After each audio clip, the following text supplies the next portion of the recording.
Welcome to Fitch Painting Repairs Garage. Today's project, we're continuing on the 1986 Honda Shadow VT700C. We've just about got it ready for another test ride. We got a lot of things buttoned up on it, brackets. We got them trimmed down, shaved up, bushings made for the mounts. Built this bracket, heavy duty bracket back in here to hold the rear fender so that my daughter can ride on the back seat with me. We got that back seat installed. That don't seem to want to stick. We're going to get some heavier duty tape to get that to stick better. That was my brake light that I added right there, LED. Two-sided tape holding it there. Doesn't want to hold it on. But the big thing that we got installed is the foot clutch. We got a foot clutch set up, hand shift, foot clutch. I previously had this thing installed before, and it worked just fine. But I had troubles, remembering to put my foot on the foot clutch, and when I came to a stop at a red light, it was an issue, but we're going to be hooking this up to the sidecar, and it shouldn't be a problem. It should be just like driving a car, except for it's a left-hand shift instead of a right-hand shift, but left clutch, just like driving a European or a Japanese over in Japan, which I did. Spent a little over 3 years in Japan with the U.S. Navy. So, shifting with my left hand's no big deal. I owned a car over there and had to shift with my left hand. So, we're about to take this thing down off the lift and give it a nice little test ride around the neighborhood. And if the clutch works just fine, I don't have any problems with engagement. I don't have to bleed it out anymore or come back. I do need to top off the antifreeze real quick because the level's just a little low. And then we'll run the bike, take it for a test drive, warm it up, and then we're going to do air fuel screw adjustment. We got to do that. And this one's on the fuel side, not the air side, so we're adjusting the amount of fuel on idle. Right now she's balanced pretty good and idling really good. I took it on a little low speed test ride and she's performing just fine at low speed, so we don't think that that is an issue. But we're ready to make the adjustments as necessary. One other thing I got to do is remove this portion of the crankcase breather setup, and we need to make sure this doesn't have a bunch of oil in it. And reality, what it is as the crankcase pressurizes and blows the oil up into here, it collects, and you have these little nipples on the bottom right in here that the oil is supposed to collect in, right there, and one right there on the low sides of that. And the oil goes down in there, and you pop those little off and you drain it out.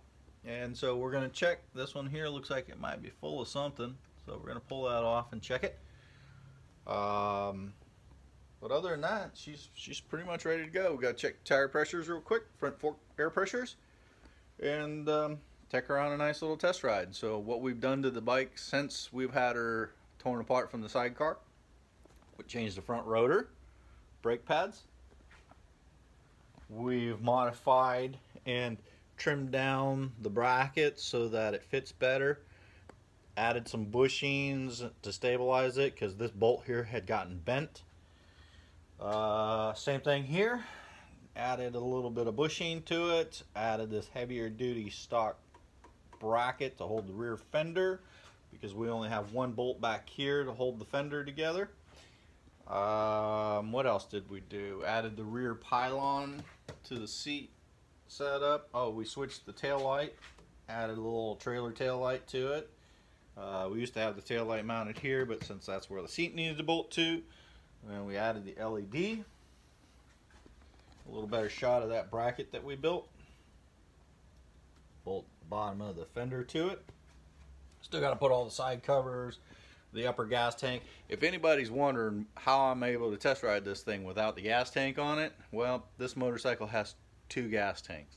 This one up here only holds I think it's about a gallon and a half of gas, and this one down here is a little bit more than a gallon. There's one here underneath the seat as well. See, these connect together here. So, you know, because this one is part of the air intake assembly. This backbone portion of the bike is a big tube.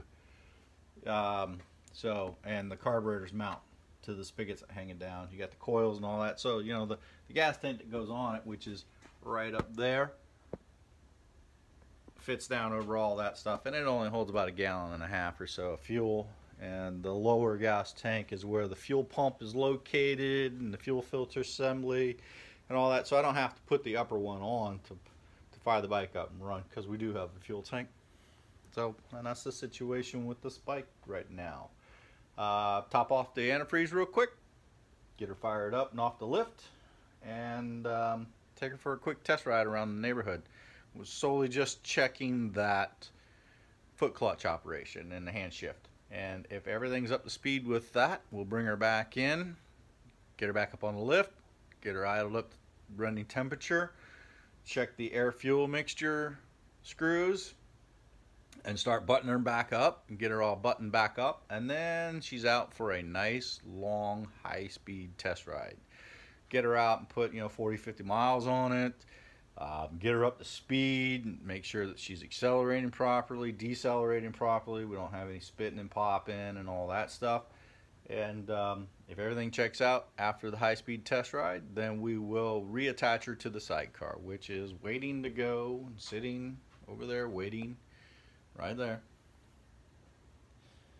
And then on to other projects. And the next project, I do believe, will be the neck bearings on the wife's bike, which is the one with the red fairing on it. And we've got to paint that red fairing black, because black bikes matter, and that's all we like. So that's the project details, and that's where we're at today.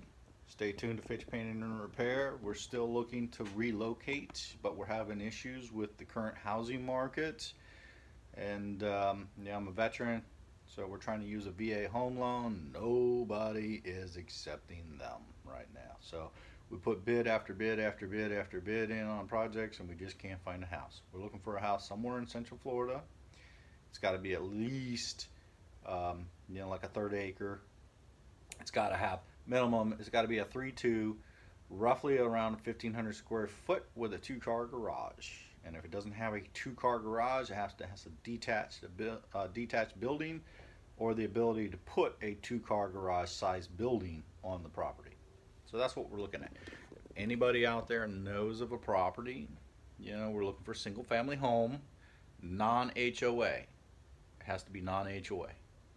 So new construction, you know, trying to get into these new construction places around Central Florida, they're all HOAs, and I can't have my business there. So running and operating a mobile motorcycle mechanic shop and fabrication shop, they won't let it exist in an HOA. So we're looking for a house, a single family dwelling on a separate piece of land, or we're looking for a piece of land that we can have. We look into the manufactured home. It's just as bad as, you know, your regular site-built home. You know, we're looking at 10 months minimum, just be on a waiting list to have the house manufactured, and then manufacturing and set up and all that. So we're looking at a year out just to have a manufactured home put on a piece of land. And, you know, it is what it is. So luckily we've got a current location. We're not being forced out or anything like that. We just have problems with the neighbors. You know, constant problems with the neighbors. They just have got it in their skin that at 49 years old, this asshole next door thinks he's a fucking teenager DJ boy and thump the thump thump thump fucking parties, you know, and the bullshit that goes along with that. You know, I'm just fucking tired of living 15 feet away from fucking DJ boy. Sorry for my language, but it's a stressful situation for me. So next project, other than the motorcycles, we've got to do some housework. We've got a deck that we're going to do. We've got to restain that darker color, and then we're going to build an overhang entryway, modify one that is already existing. Basically, whoever built it didn't use a level and they never finished it. So we're going to go in, take it apart to re-level the materials and all that and straighten it all out. And then we're going to finish it off and then paint that. And that's the last portion of that house that needs to be painted. It's one that's already in the record that we did exterior painting on. It's one that we do all the time. You know, every few years we do a bunch of work on this house. It's an old Spanish style house that sits over along the East Coast beach.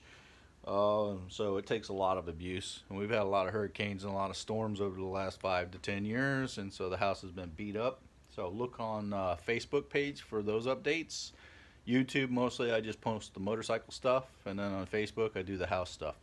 So like, share, subscribe, pass the word around. If you guys got a motorcycle you want some questions on, you know, post a message to me, and I'll see if I can't get that answered. Now, I'm not a hey, this is how you do it kind of thing. This is how I do it. And so if you want to do it the way I do, use at your own risk. But if you want a experienced, knowledgeable, trained individual's advice, I'm willing to lend it. If you want to pay for my services, pay for my services. I'll do the work for you. I'll research your motorcycle for you. Yeah, but basic how-to information and stuff like that. If you guys got a question, or you got a machine that I've worked on that was a similar problem, or something that's just a complete head scratcher to you, bounce it off my brain, see what I got to say about it. You know, we could work together and come up with a solution. You never know. I'd rather teach you how to do it yourself and maintain your own machine than have to do it myself. Money's not an issue for me. I don't really care about earning big dollars and all that shit. I'm more about keeping the machines running and doing what I like to do. I'm happy doing what I do. I don't have to be a rich man. I just need my needs taken care of, and that's it. So stay tuned for this machine's outcome, and we'll see what's going to happen with it. Test ride to come. Have a good one.